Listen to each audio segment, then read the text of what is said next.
والصلاة والسلام على سيد الأنبياء والمرسلين سيدنا ونبينا وشفيع المذنبين أبي القاسم محمد أهل بيته الطيبين الطاهرين المعصومين. أما بعد، فقد قال الله سبحانه تبارك وتعالى في كتابه المبين وهو أصدق الصادقين. بسم الله الرحمن الرحيم.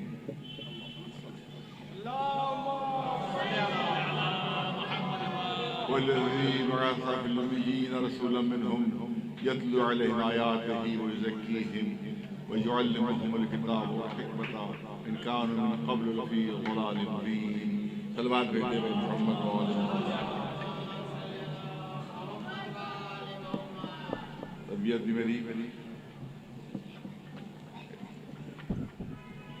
ٹھیک نہیں ہے کیونکہ سلیپ ڈسک کی شکایت ہے اور سرائیکل بھی بڑھا ہوا ہے بہت زیادہ، اور اس میں مسلسل سفر بھی ہیں، مسلسل سفر. اور میں جون پور سے پھر یہاں حاضر ہوا اور سفر کرتے کرتے پیر سوج گئے میرے، کھڑا ہونا مشکل ہے. لیکن بہرحال یہ پیر سوجنا بھی عبادت کے کمال کی علامت ہے. یہ پیر سوجنا یہ عبادت کے کمال کی علامت ہے اور عبادت ہی سمجھ کے میں تمام کام انجام دے رہا ہوں. ظاہر کہ مسلسل آپ تقریریں بھی سن رہے ہیں اور شعراء کو سماعت فرما رہے ہیں. باپ دعونے وقت میں گنجائش بھی نہیں ہے اور کافی دیر سے آپ نے تشریف فرما ہے. میری بھی حالت نہیں کوئی تفصیلی تقریر آپ کے سامنے کر سکوں. آیے کریمہ مسلسل آپ حضرات سنتے رہتے ہیں. سورہ جمعہ کی آیے کریمہ اعلان ہو رہا ہے کہ اللہ وہ اللہ ہے. مشکل سے 10 منٹ لوں گا، اس سے زیادہ. اللہ وہ اللہ ہے جس نے امیین میں انہی میں کا رسول بھیجا. پھر اس رسول کے صفات و کمالات بیان ہو رہے ہیں. یہ رسول وہ ہے جو آیات الہیہ کی تلاوت کرتا ہے. یہ رسول وہ ہے جو نفسوں کو پاک کرتا ہے. یہ رسول وہ ہے جو کتاب و حکمت کی تعلیم دیتا ہے. صاحبان علم و فہم تشریف فرما ہے. میرا ایک سوال ان سے یہ ہے کہ جب کوئی شخصیت اپنا تعارف پیش کرتی ہے، جب کوئی شخصیت اپنے کو پہچانواتی ہے تو اپنے صفات بیان ہوتے ہیں، اپنے کمالات بیان ہوتے ہیں کہ میں ایسا ہوں، میں ایسا ہوں، میں ایسا ہوں. آپ نے کبھی نہیں دیکھا ہوگا کہ تعارف اپنا پیش کیا جا رہا ہو، صفتیں کسی اور کی بیان کیا جا رہی ہیں، کمالات کسی اور کے بیان کیے جا رہے ہیں. اپنا تعارف ہوگا تو اپنے کمالات بیان ہوں گے، اپنا تعارف ہوگا تو اپنے صفات بیان ہوں گے. یہ نہیں کہ اپنے کمال کو اپنے کو پہچانوایا جا رہا ہے اور صفتیں کسی اور کی بیان ہو رہی. یا قدرت نے عجیب انداز اختیار فرمایا، اللہ وہ اللہ ہے. بہت یعنی ابتدائی آیت سے اندازہ ہو رہا ہے کہ اللہ اپنے کو پہچانوا رہا ہے. اللہ وہ اللہ ہے، اپنا تعارف پیش ہو رہا ہے. مگر عجیب بات ہے اپنے صفات میں بیان ہو رہے ہیں، رسول کے صفات بیان ہو رہے ہیں، رسول کے کمالات بیان ہو رہے ہیں. میں ایسا اللہ ہوں کہ جس نے ایسا رسول بھیجا. اب یہ آیے کریمہ لمحہ فکریہ ان کے لیے جو رسول کو اپنا جیسا کہا کرتے ہیں. یہاں آ کر دیکھو کہ اللہ اس رسول کے ذریعے سے اپنے کو پہچانوا رہا ہے. تو تصور کرو کہ وہ بندہ کتنا عظیم ہوگا کہ جس کے ذریعے سے پروردگار عالم اپنے کو پہچانوا رہا ہے. وہ مخلوق کتنی کامل ہوگی کہ جس کے ذریعے سے خلاق کائنات اپنا تعارف پیش کر رہا ہے. وہ تصویر کتنی حسین ہوگی کہ جس کے ذریعے مصور کائنات اپنے کو پہچانوا رہا ہے. اور وہ سند کتنی کامل ہوگی کہ جس کے ذریعے صنع عالم اپنا تعارف پیش کر رہا ہے. ایک سلوات میں بنا ہوا ہے. ایک الزام پر لگایا جاتا ہے بہت شد و مد، اور الزام یہ لگایا جاتا ہے کہ صاحب ان کی محفلوں میں ذکر رسول نہیں ہوتا اور تعریف رسول نہیں ہوتی اور مدح رسول نہیں ہوتی. یہ عام طور سے غلط فہمی پھیلائی جاتی ہے. تو کیونکہ ہمارے یہاں مجلسیں جو ہوتی ہیں مولا علی کا تذکرہ، اہل بیت کا تذکرہ، تو کہا جاتا ہے صاحب یہ رسول کو مانتے ہی نہیں ہیں، رسول کو تسلیم ہی نہیں کرتے ہیں، بلکہ صرف مولا علی کو مانتے ہیں اور صرف اہل بیت کو مانتے ہیں، رسول کو نہیں مانتے. یہ ایک بے بنیاد الزام لگایا جاتا ہے. تو اس کی جواب میں پہلی بات تو عرض کروں گا کہ ہماری کوئی تقریر بغیر ذکر رسول کے شروع ہی نہیں ہوتی، بغیر تذکرہ رسالت کے شروع ہی نہیں ہوتی ہے۔ اب خطبے میں آپ نے دیکھا کہ پہلے اللہ کی وحدانیت کا تذکرہ، پھر رسول کی رسالت کا تذکرہ، پھر ہم اپنا کلام شروع کرتے ہیں۔ ہمارا کوئی کلام بغیر اللہ اور رسول کے ذکر کے شروع ہی نہیں ہوتا، لیکن مولا علی کا ذکر ہوتا ہے، اہل بیت کا ذکر ہوتا ہے، تو اس سے رسوئی پیدا ہو جاتی ہے تاکہ رسول اللہ کا نہیں مانتے۔ پوری توجہ چاہوں گا، زیادہ وقت نہیں لینا ہے۔ آپ دیکھیں کہ صحیح معنوں میں اگر کوئی نعت محمدیہ ہو سکتی ہے تو وہ ہے منقبت اہل بیت۔ حقیقی معنوں میں اگر نعت محمدیہ ہے تو وہ ہے فضائل اہل بیت۔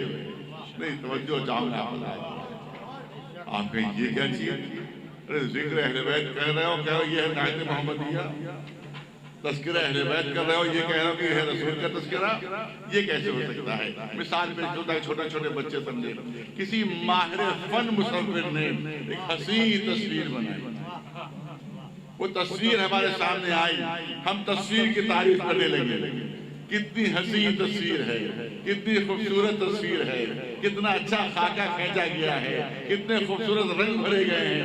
ہم تعریف کر رہے ہیں تصویر کی، مگر خوش ہو رہا ہے مصور، مگر خوش ہو رہا ہے مصور۔ ہم اس مصور سے کہہ سکتے ہیں ہم نے تو آپ کا ذکر ہی نہیں کیا، ہم نے تو آپ کا نام ہی نہیں لیا، ہم تو تصویر کی تعریف کر رہے ہیں۔ مصور مسکرا کر جواب دے گا، یہ دیکھو تصویر بنائی کس نے، یہ دیکھو خاکہ کھینچا کس نے، یہ دیکھو رنگ بھرے کس نے۔ تو تصویر کی تعریف، جہاں تصویر کی تعریف ہوتی ہے حقیقت میں مصور کی تعریف ہوتی ہے۔ تو اہل بیت کی مدح، جہاں اہل بیت کی مدح ہے حقیقت میں وہ محمد مصطفیٰ کی مدح ہے۔ سلوات بھیجے اپنے نام۔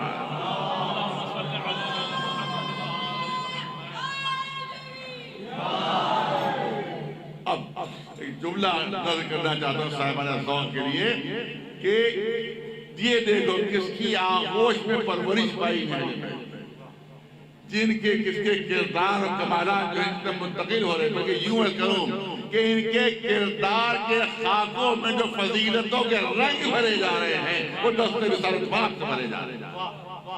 نہیں دوسری مثال دے دوں تاکہ بات اور واضح ہو جائے۔ کبھی کبھی کسی کے دوست کے گھر کا نیا گھر بنوایا، تو جب وہ کوئی دوست دوسرا آتا ہے تو نیا گھر پہلی مرتبہ آتا ہے دکھاتا ہے، دیکھیے ڈرائنگ روم ہے، یہ فلاں کمرہ ہے، فلاں کمرہ ہے، کچھ طرح سے سجایا، طرح سجایا، اور اگر اس نے باغیچہ بھی سجایا ہے تو باغیچے بھی لے جاتا ہے۔ دیکھیے یہ کتنا خوبصورت درخت میں نے لگوایا ہے، یہ کتنے اچھے اس میں پھول کھلے ہوئے۔ ایک بہت ہی خوبصورت درخت کے پاس مجھے وہ صاحب میرے دوست لے کر گئے، دیکھیے کتنا حسین درخت ہے، کتنا خوبصورت درخت۔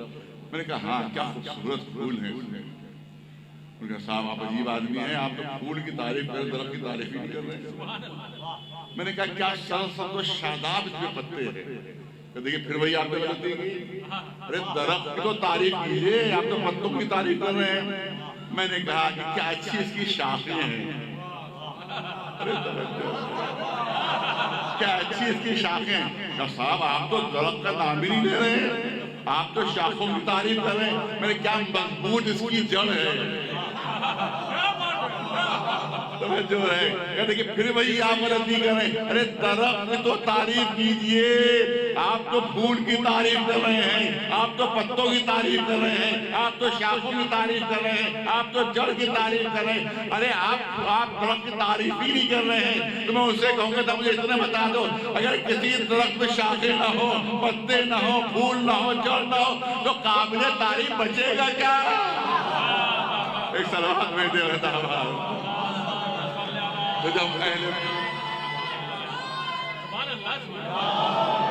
اہل بیت کی مدح کرتے ہیں تو یہ اہل بیت وہ ہیں جو شجر نبوت کی کوئی شاخ ہے، کوئی پتا ہے، کوئی پھل ہے، کوئی پھول نہیں۔ بہت توجہ پھر صاحبانہ ذوق کے لیے کہا صاحب دیکھو جب دیکھو علی کا ذکر ہو رہا ہے، جب دیکھو علی کا ذکر ہو رہا ہے، جب دیکھو فضائل علی بیان ہو رہے ہیں، یہ اس کا مطلب ہے کہ مولا یا رسول اللہ فضائل کے قائل نہیں ہے۔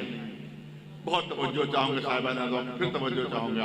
یقیناً ہم مولا علی کا ذکر کرتے ہیں، ان کے فضائل بیان کرتے ہیں، مگر ہرگز کسی شیعہ کا مقصد یہ نہیں ہوتا ہے جب ذکر علی ہوتا ہے کہ معاذ اللہ اور رسول کو کم سمجھتا ہے اور علی کو زیادہ، معاذ اللہ۔ اگر کوئی ایسا سمجھتا ہے تو شیعہ نہیں ہے۔ اگر کوئی اہل بیت کو یا مولا علی کو رسول سے افضل سمجھتا ہے تو شیعہ نہیں ہے۔ کوئی اور ہو سکتا ہے، شیعہ نہیں ہو سکتا، شیعہ نہیں ہو سکتا۔ ہم سب سے افضل ذات اللہ کے بعد اگر مانتے ہیں تو محمد مصطفیٰ صلی اللہ علیہ وسلم اللہ کے بعد سب سے بلند و برتر ذات ہے، وہ رسول اللہ کی ذات ہے۔ یہ ہے ہر شیعہ کا عقیدہ، یہاں پر سے اعلان ہو رہا ہے، یہ ہے ہر شیعہ کا عقیدہ۔ مگر فضائل علی ہم پڑھتے ہیں، فضائل مولا کائنات کے بیان کرتے ہیں، مگر اس سے یہ غلط فہمی پیدا نہیں ہونا چاہیے کہ ہم مولا علی کو زیادہ سمجھتے ہیں اور معاذ اللہ رسول کو کم سمجھتے ہیں۔ جب علی کے فضائل بیان کرتے ہیں، توجہ رہے، جب ہم مولا علی کے فضائل بیان کرتے ہیں تو جہاں علی کے فضائل پیش کرنا دنیا کے سامنے مقصود ہوتا ہے، وہاں دنیا کو یہ بھی بتانا ہوتا ہے کہ دیکھو جب شاگرد ایسا ہے تو استاد کیسا ہوگا، جب وسیع ایسا ہے تو خود رسول کیسا ہوگا، جب علمدار لشکر ایسا ہے تو خود سردار لشکر کیسا ہوگا، ارے جب باب شہر علم ایسا ہے تو خود شہر علم کیسا ہوگا، جب ساقی کوثر ایسا ہے تو مالک کوثر خود کیسا ہوگا، جب قسیم جنت و نار ایسا ہے تو مالک جنت و نار خود کیسا ہوگا۔ ایک صلوات بھیجے بلند آواز۔ جلدی عرض کر رہا ہوں، 10 منٹ کے اندر کوشش سے بات مکمل ہو جائے۔ ہم نے رسول اللہ کو اہل بیت سے لیا، لہذا عقیدہ رسول اللہ میں کسی کی ہمت نہیں ہے کہ کبھی ایک انگلی بھی رکھ سکے میں، کیونکہ ہم نے دل کے ٹکڑوں سے لیا رسول کو، ہم نے جگر کے ٹکڑوں سے رسول کو لیا۔ رسول اللہ کو ہر ایک سے نہیں لیا جا سکتا، بہت بادر کے ساتھ ہر ایک سے نہیں لیا جا سکتا۔ اگر اہل بیت کے علاوہ کسی اور سے رسول کو سمجھنے کی کوشش ہوگی تو کوئی نہ کوئی غلط فہمی پیدا ہو جائے گا، کوئی نہ کوئی غلط عقیدہ پیدا ہو جائے گا۔ کوئی کہہ دے گا جاہل تھے، کوئی کہہ دے گا 40 برس میں اسلام لائے تھے، مسلمان ہوئے تھے، 40 برس میں ان کو رسالت ملی تھی، نبوت ملی تھی۔ یہ تمام عقائد کو محبت میں کوئی کمی نہیں ہے، سورس غلط ہے۔ ہمیشہ سوال اس سے کرنا چاہیے جو جواب دینے کے لائق ہوتا ہے۔ مثال پیش ہوتا ہے، بچے سمجھ سکیں بات۔ چائے کی پیالی میرے سامنے آئی، اب ہم کو اس میں دیکھنا ہے کہ اس میں شکر ہے یا نہیں، چائے کی پیالی میں شکر ہے یا نہیں۔ تو ہم نے چائے کی پیالی ناک پر رکھی اور ناک سے پوچھا کہ اس میں شکر ہے یا نہیں، تو قیامت تک ناک کے اوپر چائے کی پیالی رکھی رہے گی، مگر ناک بتا نہیں سکتی کہ اس میں شکر ہے یا نہیں، کیونکہ ناک میں اس جواب کو دینے کی صلاحیت ہی نہیں ہے۔ میرا رومال ہے، میں نے کان پر رکھا اور کان سے پوچھا اس رومال کا رنگ کیا ہے، برسوں کان کے اوپر رومال رکھا رہے گا مگر کان بتا نہیں سکتا کہ اس پر رنگ کیا ہے، کان میں جواب دینے کی صلاحیت نہیں ہے۔ کان سن سکتا ہے، دیکھ نہیں سکتا۔ یہ سوال کرنا ہے تو آنکھ سے پوچھو، مزہ پوچھنا ہے تو زبان سے پوچھو۔ یہی وجہ ہے کہ یہ برا نہ ماننا چاہیے کہ ہم کہیں کہ فلاں سے پوچھو، فلاں سے نہ پوچھو۔ اگر اگر رسول کو سمجھنا ہے تو جگر کے ٹکڑوں سے پوچھو، اس سے پوچھو جو اس قرآن کے پارے ہیں۔ ایک صلوات بھیجو محمد ابھی مقررین حضرات نے کہا کہ رسول اللہ کے سلسلے میں یہ بھی غلط فہمی کہ معذرہ جاہل تھے اور لفظ امی سے غلط فہمی پیدا ہوئی۔ تو آپ یاد رکھیں کہ اگر جاہل کو بھی جاہل کہہ دیا جائے تو امی بھی ہو جاتا ہے۔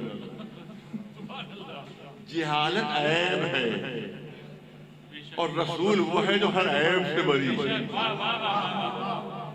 جہالت عیب ہے اور رسول وہ ہے جو ہر عیب سے بری ہے۔ نہ کسی عیبدار چیز کی تعریف ہو سکتی ہے، نہ کسی عیبدار چیز کی قسم کھائی جا سکتی ہے۔ اب میں قرآن کے ذریعے دلیل دینا چاہتا ہوں، تفصیل چھوڑتے ہوئے، اس میں تفصیل بہت ہے، تفصیل چھوڑتے نہ عیب دار چیز کی قسم کھا سکتا ہے، نہ عیب دار چیز کی کوئی تعریف کر سکتا ہے۔ کسی کی ٹانگ فرض کی خدا خاصہ حادثے سے بھی لنگڑی ہو گئی، وہ لنگڑاتا ہوا اور پیسہ کے لیے آپ کے پاس آیا، ایک ٹانگ صحیح ہے اس کی، ایک ٹانگ جو خراب تھی، آپ نے تعریف کرنا شروع کی، کیا کہنا آپ کی لنگڑی ٹانگ، سبحان اللہ سبحان اللہ، کیا اچھی ہے آپ کی لنگڑی ٹانگ، خوش ہو جائے گا وہ؟ نہیں، بیساکھی سے پٹائی کرے گا وہ۔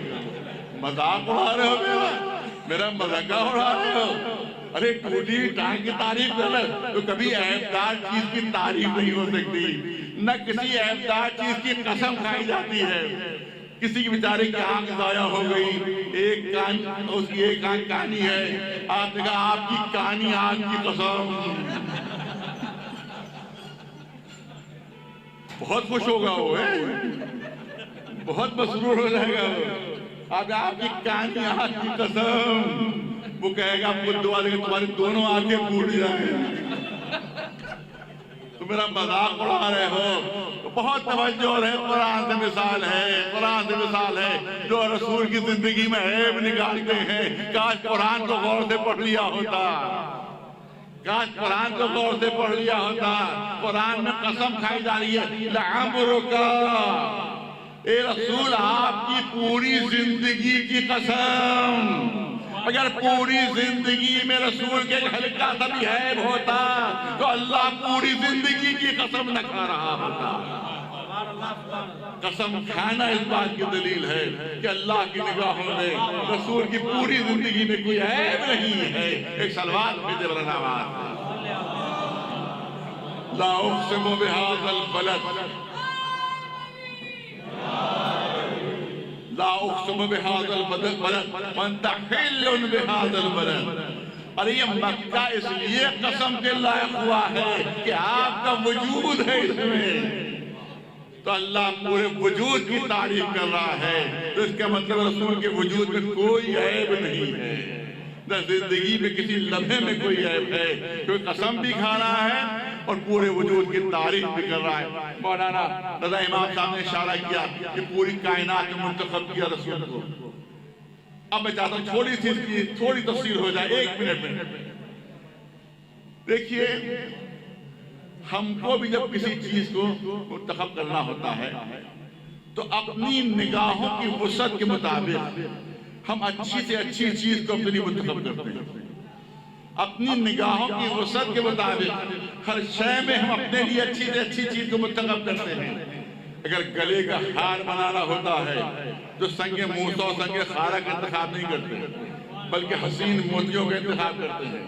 انگوٹھی کے لیے نگینے کی ضرورت ہوتی ہے تو سڑک پر پڑے ہوئے پتھر کو اٹھا کر نگینہ نہیں بناتے، بلکہ بہترین ہیرے کے انتخاب کرتے ہیں۔ باغ کے چمن کے لیے اگر پھولوں کی ضرورت ہوتی ہے تو جنگلی پھول لا کر نہیں لگاتے، بلکہ جو حسین و خوبصورت و خوشبودار پھول ہیں ان سے چمن کو زینت دیتے ہیں۔ تو جب ہم اپنے لیے کوئی چیز منتخب کرتے ہیں تو اپنی نگاہ کی وسعت کے مطابق ہر شے میں بہتر سے بہتر چیز کو منتخب کرتے ہیں۔ تو اسی طرح سے جب اللہ نے تمام اشیاء کو منتخب کیا تو اپنی نگاہوں کی وسعت کے مطابق قدرت نے ہر شے میں بہتر سے بہتر چیز کو منتخب کیا۔ تمام زمینوں میں کعبے کو منتخب کیا، تمام زمینوں میں کعبے کی زمین کو منتخب کیا، تمام پتھروں میں حجر اسود کو منتخب کیا، تمام پہاڑوں میں کوہ طور کو منتخب کیا، تمام درختوں میں شجر طور پر نگاہ انتخاب پڑی، تمام چشموں میں چشمہ زمزم کو منتخب کیا، تمام جانوروں میں ناقہ صالح کو چن کر اپنی نشانی بنایا، ملائکہ میں جبریل کو چن کر سردار ملک بنایا۔ جب پوری کائنات میں انتخاب کا وقت آیا تو انسان کو چن کر اشرف المخلوقات بنایا۔ انسانوں میں انبیاء کا انتخاب ہے، انبیاء میں رسولوں کا انتخاب ہے، رسولوں میں اپنے اولوالعزم پیغمبروں کو منتخب کیا، ان اولوالعزم پیغمبروں میں پھر اپنے حبیب خاص محمد مصطفیٰ کو چن کر سید المرسلین بنایا ہے۔ جملہ نقل کر دوں، یہ رسول نہیں ہے بلکہ پوری کائنات کا عطر ہے جو ہمارے سامنے پیش کیا جا رہا ہے۔ ایک صلوات بھیجے برنامہ۔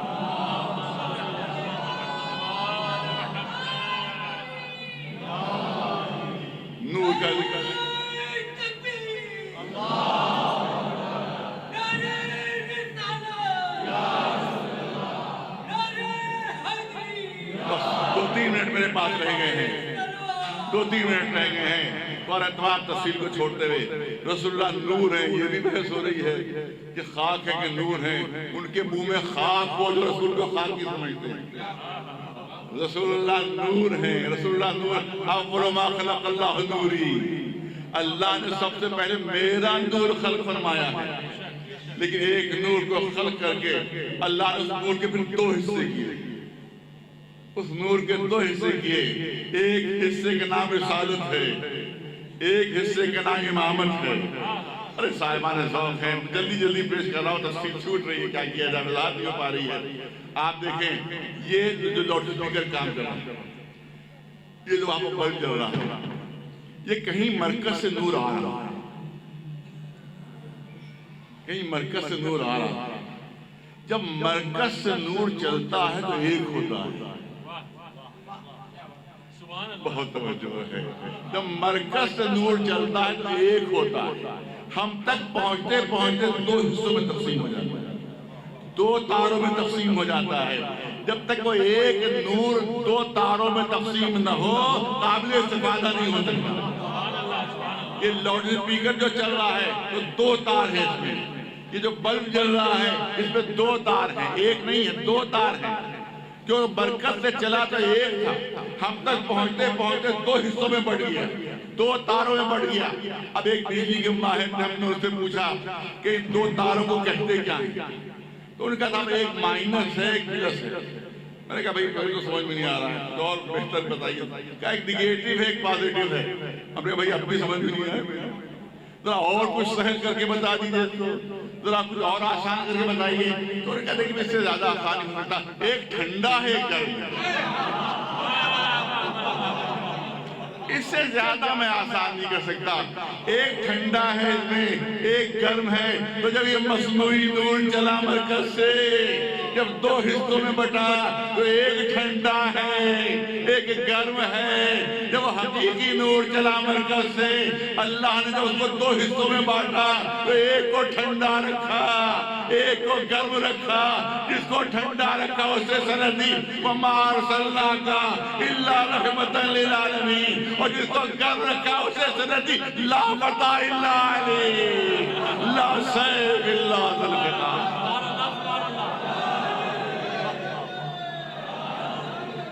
بس آخری 1 منٹ وہ سیرت کی گفتگو آئی کہ سیرت کے ذریعے سے رسول اللہ کو دنیا تک پہنچا رہا ہے.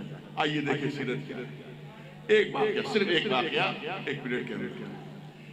ایک مکے کا دشمن کہ جس نے کاٹے رسول اللہ کے پیروں کے نیچے بٹھائے، جس نے پتھر مارے، اذیت پہنچائی.